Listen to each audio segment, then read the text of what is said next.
Now let's dive deep into the big LGBTQ story for today. I'm Michael D. Monroe, and let's queer up gay culture. Drew Droege skewers queer privilege and messy white gaze.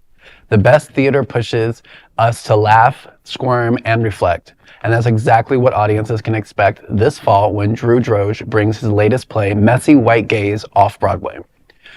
The show's title may sound like a tongue-in-cheek jab, but Droege says it's a much-needed mirror held up to the queer community. A press release calls him, quote, a sharp-penned diarist of the contemporary homosexual, end quote, promising an outrageous story where, quote, Brecken and Caden have just murdered their boyfriend and stuffed his body into a Jonathan Adler credenza. Unfortunately, they've also invited friends over for a brunch, and they're out of limes. Feel bad for them, end quote. Behind this dark comedy, however, lies a serious critique. Droege explains, quote, during the pandemic, I was watching a lot of films. And at the time, we were having all of this reckoning with the Black Lives Matter movement. And I wanted to be a part of the conversation as well. But as a creative person, I felt I couldn't write about the brown or Black experience. I can't write about the trans experience, but I can write about the white gay men and how we can dispose of each other in the gay community, end quote. He adds, quote, we all think we're good because none of us are MAGA, but it's way more complicated than that. We're not done because we bought a copy of White Fragility on Amazon, end quote.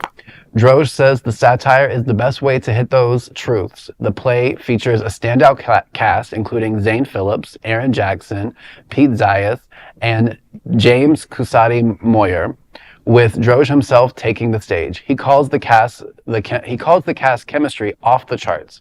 With Messy White Gaze, Droege promises not just laughter, but a confrontation with the uncomfortable reality that queer audiences, especially white gay men, may need to reckon with.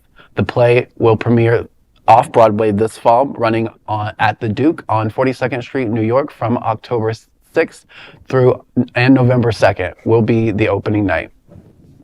So I'm excited. Too bad this is in New York and not Miami. Otherwise, I would go. Well, maybe it'll eventually get down to Miami. Come on, down. Bring it to El Cinema. That sounds absolutely ridiculous. And I know. Yeah, I have flown to New York for plays. I mean, just see like one night and come back the next for off-Broadway even. So I'm not promising I won't be there. I don't know that I would fly to New York for it, but if it comes to Miami, I might see it. I would expect a bunch of campy fun, but white guys are white guys. Yeah, so I might know where you can find some messy white gays. If so I know exactly locally.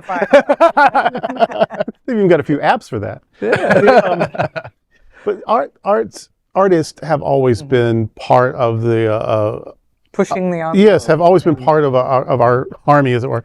And so this makes sense that once again, creativity, making you laugh, because that also gets your defenses down.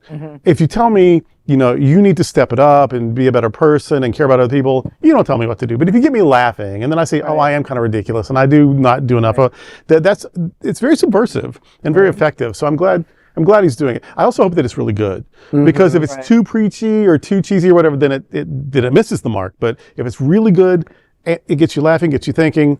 That's what changes stuff. But, the intrigue about the body stuffed in a suitcase in the Jonathan Adler. Yes. I feel like I've heard that somewhere. There was a show or something. I don't know where I've heard that. Like, it was like a queer, 80s, 90s. Oh, yeah. That was the movie about Limelight. Yes, Limelight. Where I used to hang out way back when. Way back when. And there was an episode of Pose, and it was based on a real life experience where someone actually did kill a rough John and put him in a closet. Yeah. Party Monster with Macaulay Culkin. Yeah. But the most intriguing part that disturbs me personally is it's brunch and they're out of limes. So see, especially if they have Stoli. Right. I know. Right. Wow. So almost homophobic.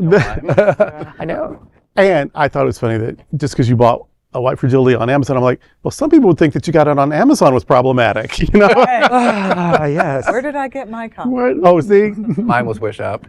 Well, see, already stuff to think about, and that is a big LGBTQ story for today. There is no other queer nonprofit media platform like this in the entire world. Support our LGBTQ stories by subscribing to and sharing Queer News Tonight.